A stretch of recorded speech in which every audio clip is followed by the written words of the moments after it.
चलिए बुलेटिन की शुरुआत करते हैं। प्रदेश के 3 जिलों बांसवाड़ा, उदयपुर और गंगानगर में अत्यधिक बारिश और बाढ़ से क्षतिग्रस्त सड़कों, पुलों और अन्य भवनों की मरम्मत के लिए एसडीआरएफ ने लगभग 30 करोड़ की स्वीकृति जारी की है, जिसको लेकर उप मुख्यमंत्री दिया कुमारी ने सार्वजनिक निर्माण विभाग के अधिकारियों को तत्काल मरम्मत कार्य शुरू करवाकर सड़कों, बांधों और नहरों के साथ साथ भवनों और पुलों को सुचारू करने और आमजन को राहत प्रदान करने के निर्देश दिए हैं। उन्होंने बताया कि प्रदेश में अत्यधिक बारिश और बाढ़ से क्षतिग्रस्त सार्वजनिक परिसंपत्तियों की तत्कालिक मरम्मत और पुनरुत्थान के लिए ये स्वीकृति जारी की गई है। साथ ही उन्होंने ये भी बताया कि 3 जिलों में 1497 कार्यों के 29.25 करोड़ रुपए की स्वीकृति जारी की गई है।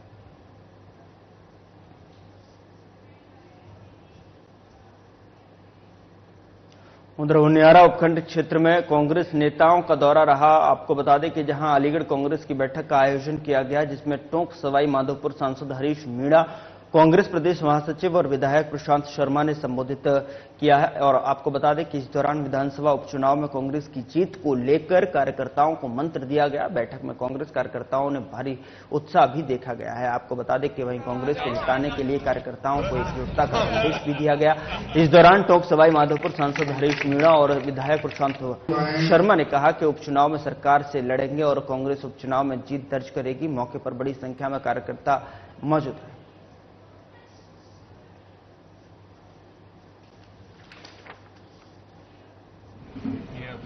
आज ही नहीं, हम कल भी देवली उनियारा विधानसभा क्षेत्र के मंडलों में अलग अलग जगह पे प्रत्येक मंडल पे हम लोगों ने संगठन संबंधी मीटिंग की, लोगों से विचारों का आदान प्रदान किया। और अभी चुनाव की तिथियों की घोषणा नहीं हुई, लेकिन हम लोगों ने ये प्रयास किया है कि यहाँ के जो ऊर्जावान सभी कार्यकर्तागण हैं, नेतागण हैं, उनके साथ एक संवाद स्थापित किया जाए, उनके जो दृढ़ निश्चय है उसमें और प्रगाढ़ता लाने का प्रयास किया। कांग्रेस पार्टी ने जहाँ 7 विधानसभाओं में जो उपचुनाव होने हैं उसके लिए कमेटियां गठित की। देवली उनियारा के लिए एक 3 सदस्यीय कमेटी गठित की है। प्रदेश कांग्रेस कमेटी के महामंत्री आदरणीय प्रशांत जी मेंबर हैं, एक जो किशनगढ़ के विधायक है विकास चौधरी जी वो मेंबर हैं और एक मुझे मेंबर है। हम लोगों को पार्टी ने भी ये निर्देश दिया है कि आप हर मंडल स्तर पर जाके कार्यकर्ताओं की मीटिंग करें। हम कार्यकर्ताओं की मीटिंग ले रहे हैं, सब मंडल पे जा रहे हैं। उसके बाद बनेगा में और फिर लोगों में एक सहमति देखते हैं क्या लोगों की इच्छा क्या है। चुनाव की घोषणा नहीं हुई, तिथि की घोषणा नहीं हुई, कैंडिडेट की घोषणा नहीं हुई, पर हम ये जानना चाहते हैं कि लोगों का मन क्या है। तो पार्टी वही कार्य करेगी, वही निर्णय करेगी जो जनभावना के मुताबिक है कि इसको जितना स्वीकार करें। उस तरह की हम प्रयास कर रहे हैं कि लोग जाए, लोग चाहते क्या है उसके हिसाब से कार्य करें।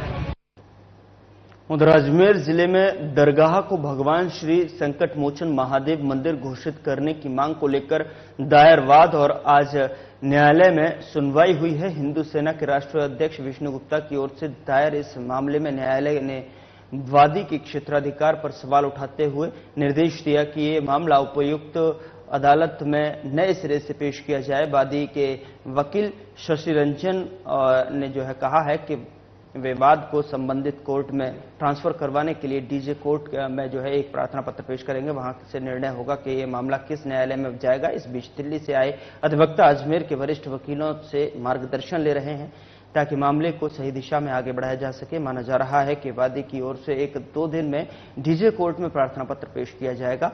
इसके बाद ही ये तय होगा कि किस न्यायालय में इस मामले की अगली सुनवाई होगी। आपको बता दें कि मामले की आगामी सुनवाई पर सभी की निगाहें टिकी हुई है।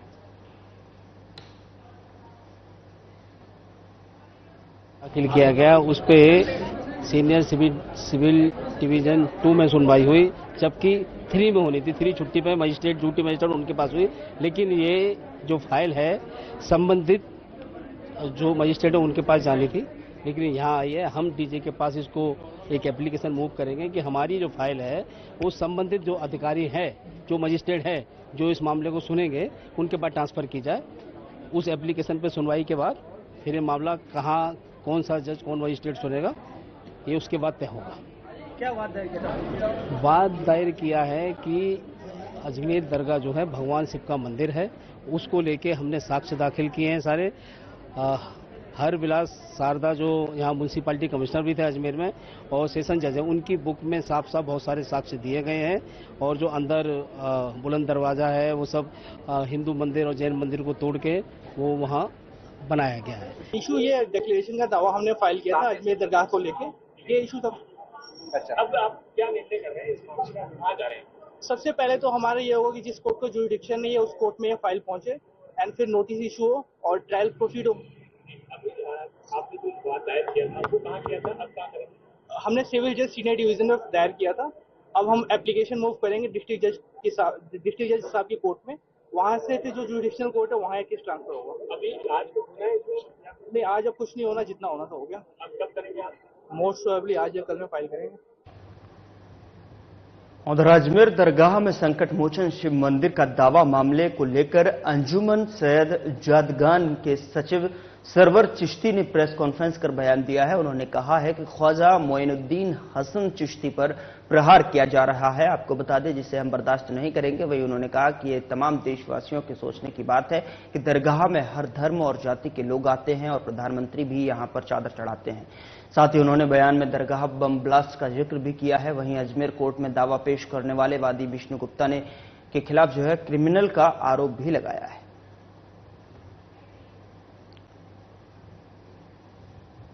तो ख्वाजा मोइनुद्दीन हसन चिश्ती पर प्रहार किए जा रहे हैं, ये उनका कहना है। प्रेस कॉन्फ्रेंस कर उन्होंने कहा है और साफ तौर पर उन्होंने आगे कहते हुए कहा कि हम इसे बर्दाश्त नहीं करेंगे। वहीं उन्होंने कहा कि तमाम देशवासियों के सोचने की बात है कि दरगाह में हर धर्म और जाति के लोग आते हैं और प्रधानमंत्री भी यहां पर चादर चढ़ाते हैं। साथ ही उन्होंने बयान में दरगाह बम ब्लास्ट का जिक्र भी किया है और अजमेर कोर्ट में दावा पेश करने वाले वादी विष्णु गुप्ता के खिलाफ जो है क्रिमिनल का भी आरोप लगाया है।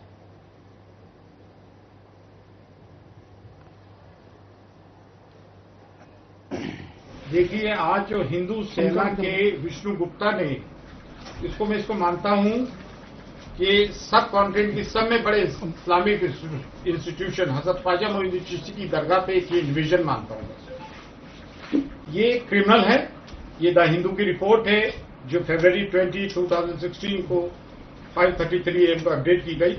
इस पे 2011 तक 9 FIR दर्ज हुई और इसको 2 साल के लिए तड़ी पार करने के लिए भी south east Asia district police ने कहा था। तो ये क्रिमिनल है और ये आता, इससे पहले वो आया था, क्या कहते हैं, सिप रन करके आया था। उसने कलेक्ट्रेट में हजरत ख्वाजा मोइनुद्दीन चिश्ती रहमतुल्लाह अलैह की शान में मुस्तकिल की, जबकि उस पर 100 मोटो लेते हुए पुलिस को केस करना चाहिए था।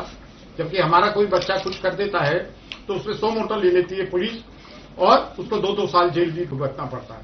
छोटी छोटी बातों पे हमारे बच्चे जेलों में जा रहे हैं, इतना बड़ा केस करता है। अच्छा, हजरत ख्वाजा मोइनुद्दीन चिश्ती की दरगाह जो है भारत की डाइवर्सिटी को प्रमोट करती है, गंगा जमनी तहजीब को प्रमोट करती है। हर धर्म जाति के लोग यहां आते हैं। उधर मुख्यमंत्री भजनलाल शर्मा और स्वायत्त शासन नगरीय विकास और आवासन मंत्री झाबर सिंह खर्रा के निर्देशन में जयपुर विकास प्राधिकरण की ओर से जयपुर शहर के सर्वांगीण और आधारभूत विकास के लिए विभिन्न विकास कार्य करवाए जा रहे हैं। इसी कड़ी में जयपुर विकास आयुक्त आनंदी की अध्यक्षता में बुधवार को जेडीए के मंथन सभागार में पीडब्ल्यूसी की बैठक संपन्न हुई। बैठक में 52 करोड़ रुपए के कार्य स्वीकृत किए गए, जिससे जयपुर शहर के विकास को गति मिलेगी। इसी के साथ जयपुर शहर में यातायात सिग्नल और ACTS प्रणाली के रखरखाव के कार्य के लिए 4.43 करोड़ रुपए की प्रशासनिक और वित्तीय स्वीकृति दी गई है।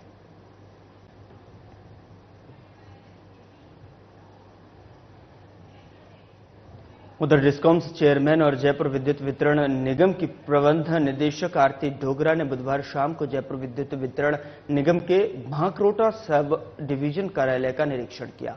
उन्होंने PM सूर्य घर, निःशुल्क बिजली योजना, लोड एक्सटेंशन और बिजली कनेक्शनों आदि के लंबित प्रकरणों के बारे में जानकारी ली। इस दौरान डोगरा ने उपभोक्ताओं को बिजली की निर्बाध आपूर्ति और उनकी समस्याओं का संवेदनशीलता के साथ समयबद्ध समाधान प्रदान करने के निर्देश दिए हैं। उन्होंने हीरापुरा स्थित स्टेट लोड डिस्पैच सेंटर का अवलोकन भी किया। इस दौरान डोगरा ने यहां लोड प्रबंधक और राज्य की जनरेशन इकाइयों से बिजली उत्पादन और वितरण कंपनियों को की जा रही आपूर्ति की रियल टाइम जानकारी ली।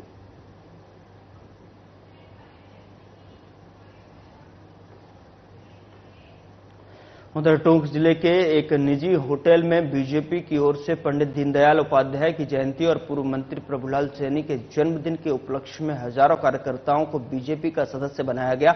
बता दें कि पूर्व कृषि मंत्री प्रभुलाल सैनी के नेतृत्व में यह आयोजन रखा गया, जिसमें हजारों की तादाद में ग्रामीण और किसान पहुंचे। सभी को बीजेपी का सदस्य बनाया गया। देवली उनियारा में होने वाले उपचुनाव को देखते हुए ये बड़ा शक्ति प्रदर्शन माना जा रहा है। देवली उनियारा में होने वाले चुनावों को देखते हुए अब पूर्व कृषि मंत्री को मैदान में लगातार दौरे करने और बड़ी जनसभा करने के बाद अब कयास लगाए जा रहे हैं कि देवली उनियारा से पूर्व मंत्री और अपनी दावेदारी पेश कर सकते हैं। इस आयोजन में पीएचडी मंत्री कन्हैया लाल चौधरी, ऊर्जा मंत्री हीरालाल नागर मौजूद रहे।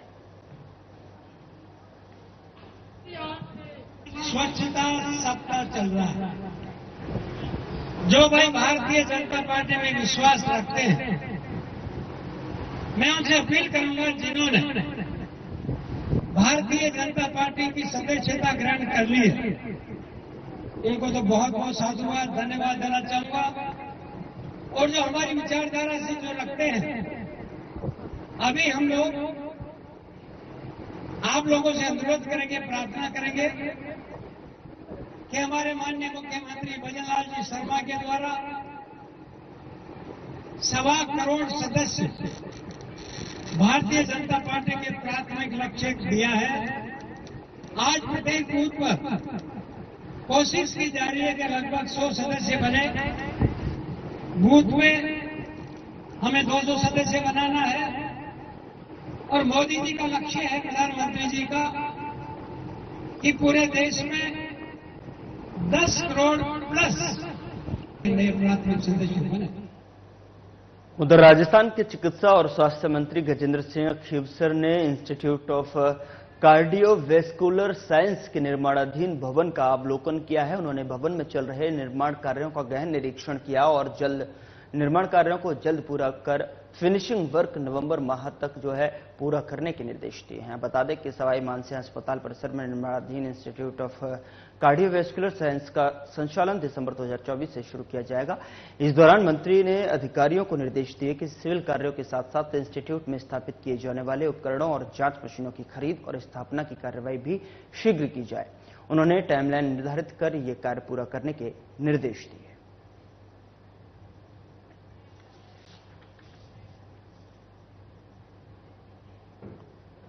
उधर देलवाड़ा पंचायत समिति की साधारण सभा आयोजित हुई। इसमें नाथद्वारा विधायक विश्वराज सिंह मेवाड़ भी उपस्थित रहे। बैठक में ब्लॉक के जनप्रतिनिधियों ने बिजली, सड़क, पानी, चिकित्सा सहित जो है कई विभागों से जुड़ी समस्याओं को प्रस्तुत किया है। वहीं विधायक ने सभी संबंधित विभागों के अधिकारियों को इन समस्याओं का प्राथमिकता से समाधान करने के निर्देश दिए हैं।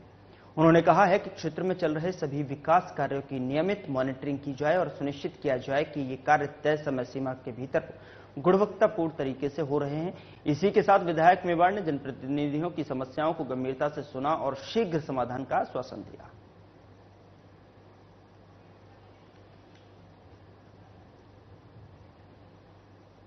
खबर टोक से है, जहां पीपलू उपखंड के ग्राम पंचायत रानोली में जिला कलेक्टर डॉक्टर सौम्या झा ने रात्रि चौपाल में सुनवाई का आयोजन किया और इस दौरान कलेक्टर ने ग्रामीणों की पेयजल, बिजली, सड़क और चिकित्सा संबंधी समस्याओं को सुनकर अधिकारियों को समाधान के निर्देश दिए हैं।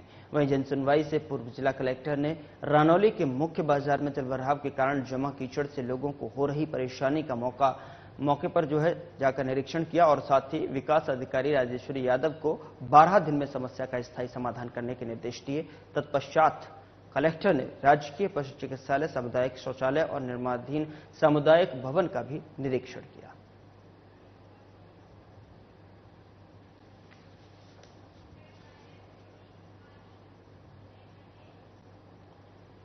उधर उनियारा की बिसलपुर पाइपलाइन से ग्राम श्रीनगर में जहरीला गंदगी युक्त पानी सप्लाई हो रहा है। बिलासपुर पंचायत में संबंधित विभाग के अधिकारियों के ध्यान नहीं देने से आमजनों का हाल बेहाल हो रहा है। बताया जा रहा है कि अवैध कनेक्शनों के चलते लोगों को जहरीला गंदगी युक्त पानी पीना पड़ रहा है, जिसके कारण लोगों को कभी भी गंभीर बीमारी हो सकती है।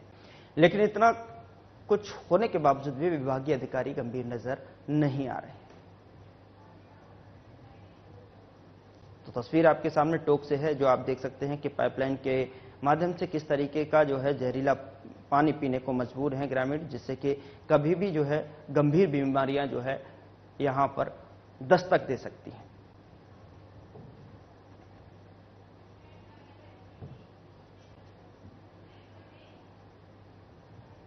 उधर शेरगढ़ के आदर्श विद्या मंदिर उच्च माध्यमिक और हाउ देवी खीमराज टावरी बालिका आदर्श विद्यालय में मातृ सम्मेलन आयोजित किया गया है। इस दौरान पूज्य संत शिवगिरी महाराज ने कहा कि माता को अपनी संतान को संस्कारवान और भीष्म पिता की तरह आज्ञाकारी बनाना चाहिए। माता पिता का प्रभाव बच्चे पर पड़ता है, इसलिए बच्चे को संस्कारवान बनाने के लिए माता पिता को उठने बैठने और आचार विचार का विशेष ख्याल रखना चाहिए।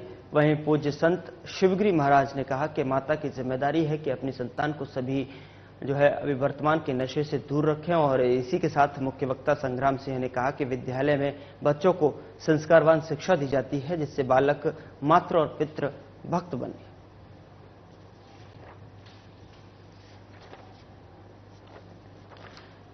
तो माता पिता का प्रभाव बच्चे पर पड़ता है, ये जो है शिवगिरी महाराज ने कहा कि संतान को संस्कारवान और भीष्म पिता की तरह आज्ञाकारी बनाना चाहिए। उन्होंने अपने बच्चे की जो है और आने वाले जो बच्चे हैं उनकी तुलना कहीं न कहीं भीष्म पिता में है और आज्ञाकारी संस्कारवान संतान से की है।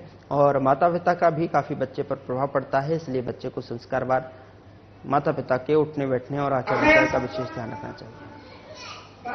मां के समान है, ये दृष्टि है क्या? ऐसी दृष्टि विकसित एक मां। उधर झालावाड़ जिले के असनावर स्थित अकतासा गांव में देर रात अकलेरा की ओर से झालरापाटन जा रहा एक ट्रक अनियंत्रित होकर हाईवे के पास एक घर में जा घुसा, जिससे घर, दुकान और घर में खड़े लोडिंग वाहन में भारी नुकसान हो गया। गौरतलब है कि रात्रि का समय होने से बड़ा हादसा होने से टला गया। आपको बता दें कि स्थानीय लोगों ने बताया कि क्षेत्र के NH 52 पर अकतासा गांव में देर रात अचानक एक ट्रक अनियंत्रित होकर हाईवे के पास घर में घुस गया। हालांकि रात्रि का समय होने के कारण हादसा होने से टल गया। वहीं पुलिस ने मौके पर पहुंचकर सुबह ट्रक को साइड में किया। तस्वीर आपके सामने है कि किस तरीके से एक ट्रक जो है अनियंत्रित होकर घर में जा घुसा। गनीमत यह रही कि इस हादसे में किसी के हताहत होने की कोई खबर नहीं, लेकिन जो नुकसान हुआ है वहां पर खड़े हुए आप देख सकते हैं किस तरीके से वाहन और घर की दीवार किस तरीके से मलबे में तब्दील हो गई।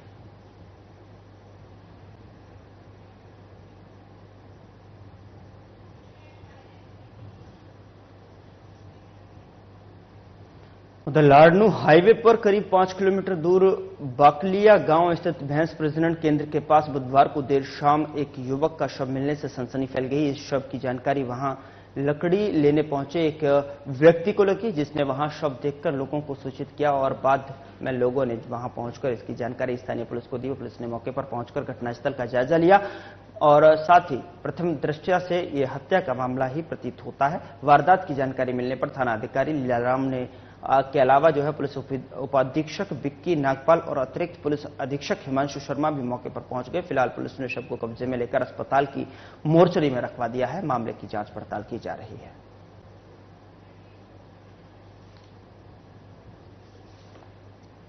तो शव देखकर लोगों को सूचित किया गया और बाद में लोगों ने वहां पहुंचकर इसकी जानकारी स्थानीय पुलिस को दी। पुलिस ने मौके पर पहुंचकर घटनास्थल का जायजा लिया। बता दें कि फिलहाल पुलिस ने शव को कब्जे में लेकर अस्पताल की मोर्चरी में रखवा दिया है और मामले की जांच पड़ताल की जा रही है।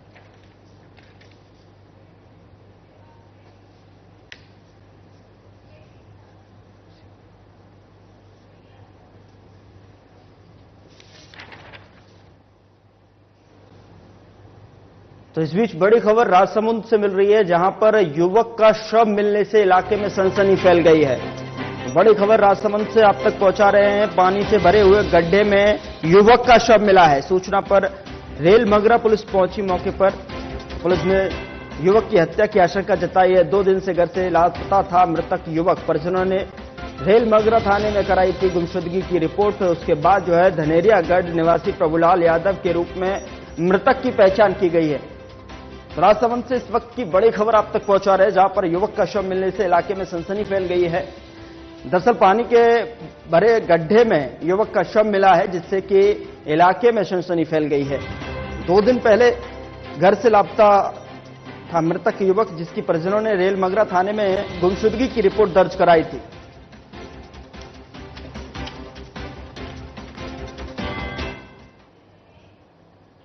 चलिए खबरों में आगे बढ़ते हैं। 2 दिन पूर्व परतापुर के एक कैफे में हुए हंगामे के बाद जो है गढ़ी परतापुर के व्यापारी संगठनों में रोष व्याप्त है, जिसको लेकर आज परतापुर गणेश मंदिर से गढ़ी पुलिस थाने तक लोगों ने मौन बाइक रैली निकालकर पुलिस प्रशासन को ज्ञापन दिया है। ज्ञापन में बताया गया है कि 2 दिन पूर्व परतापुर के रिक्को में स्थित कैफे और खेड़ा की एक होटल में कुछ असामाजिक तत्वों द्वारा हुड़दंग मचाने और कैफे मालिक और स्टाफ के साथियों के साथ जो है मारपीट एवं लूटपाट की गई, जिससे व्यापारियों में भय व्याप्त है। उक्त घटनाक्रम के लिप्त आरोपियों को सख्त सजा दी जाए और उनके खिलाफ कड़ी कार्रवाई की जाए, जिससे आने वाले समय में इस प्रकार की घटना नहीं हो। उसी को लेकर परतापुर गढ़ी के समस्त व्यापारियों ने गढ़ी थाना अधिकारी को रोहित कुमार को ज्ञापन देकर कार्रवाई की मांग की गई है। वहीं पुलिस द्वारा व्यापारियों को उचित कार्रवाई करने का आश्वासन भी दिया गया है। 2 दिन पूर्व अंगरलैंड कैफे में कुछ अभद्र व्यक्तियों ने वहां पे विवाद किया था और अनावश्यक मारपीट की, जिसमें उसका कोई लेना देना नहीं था। आए दिन इस तरह से घटना होती रहती है, जिस कारण हम सब व्यापारी मंडल इकट्ठा होकर यहाँ पे ज्ञापन देना है ताकि ये इस प्रकार की घटना दोबारा नहीं हो। उधर जोधपुर ग्रामीण जिले की पंचायत समिति शेरगढ़ से सभा भवन में श्री भगवान महावीर विकलांग सहायता समिति जयपुर द्वारा विकलांग जनों के लिए पंजीयन शिविर आयोजित किया गया है। कोऑर्डिनेटर सुमेर सिंह ने बताया कि शिविर के कुल जो है 78 दिव्यांग जनों का पंजीयन किया गया है। शिविर में पंजीकृत दिव्यांग जनों की सूची जयपुर भेजी जाएगी, जहां से जरूरतमंदों को निःशुल्क जयपुर फुट और कैलिपर, कृत्रिम हाथ, तिपहिया साइकिल, व्हीलचेयर, वैशाखी और दिव्यांग व वृद्धजनों को छड़ी व कान की मशीन भिजवाई जाएगी।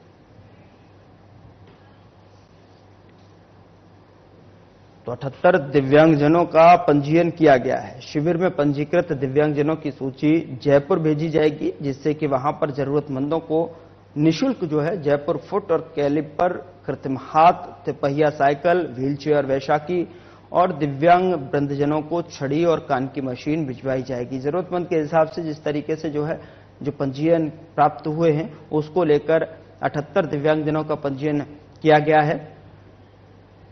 तो श्री भगवान महावीर विकलांग सहायता समिति जयपुर द्वारा दिव्यांगजनों के लिए पंजीयन शिविर आयोजित किया गया, जिसमें 78 दिव्यांगजनों का पंजीयन प्राप्त हुआ है। उसको लेकर जो है पंजीकृत दिव्यांगजनों की सूची जयपुर भेजी जाएगी। वहां से जरूरतमंदों के हिसाब से जो है उनकी कृत्रिम रूप से सहायता की जाएगी।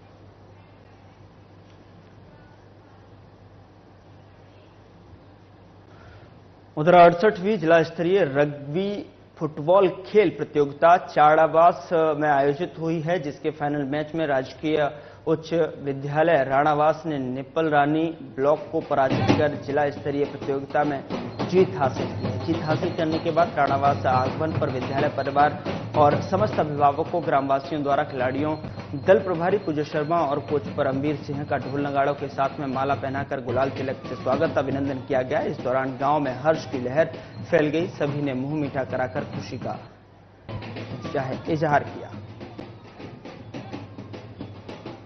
वाली से यह तस्वीर देखिए आप, किस तरीके से ढोल नगाड़ों के साथ में यहां पर खुशी मनाते हुए यहां ग्रामवासी दिखाई दे रहे हैं। स्पष्ट तौर पर मिठाई खिलाकर एक दूसरे को जो है खुशी जाहिर करते हुए भी यहां पर दिखाई दिए, जिससे कि उनका भव्य स्वागत यहां पर किया गया है। जीत हासिल करने के बाद राणावास आगमन पर विद्यालय परिवार और समस्त अभिभावकों, ग्रामवासियों द्वारा खिलाड़ियों, दल प्रभारी पूजा शर्मा और कोच परमवीर सिंह का ढोल नगाड़ों के साथ माला पहनाकर गुलाल तिलक से स्वागत किया गया है।